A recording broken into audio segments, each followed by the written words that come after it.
পানি চোয়ায় পানি চোয়াই দিচ্ছে ওইটা নাকি একসময় এগুলো না না শুকালে এটা এরকম হয়ে যায় অনেকে বলতেছে। আমরা সত্যি ঘটনা কেমন বলবো আমরা এটা পানি না আছে ভিতরে এটা যদি আইনের মাধ্যমে যদি সাংবাদিকেরা যদি এটা পানি ইয়ে করে তাহলে এটা বোঝা যাবে এটা কে আয়না ঘর না এটা গাড়ির এখন করে না কি।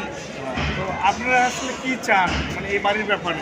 আমরা এই বাড়ির ব্যাপারে কিছুই চাই না, আমরা চাই এই বাড়িটা ভেঙ্গা একটা মসজিদ হোক, আল্লাহর ঘর হোক, এই চাই আমরা। আর কিছু চাই না। এই স্বৈরাচার সরকার গেছে আঙ্গুদারা রাখার শিখে মানুষ অনেক গুণ হয়েছে, মামলা হয়েছে, অনেক কিছু হয়েছে, মানে নির্যাতন হয়েছে। যত আলাগুলামা করে যে নির্যাতন করছে এমন বাইরের আইপে কোনো মানুষও করে না।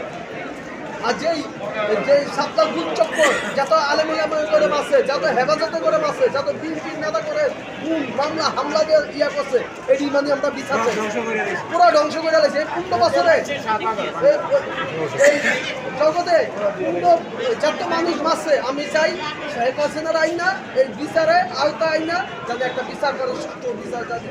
Thank you.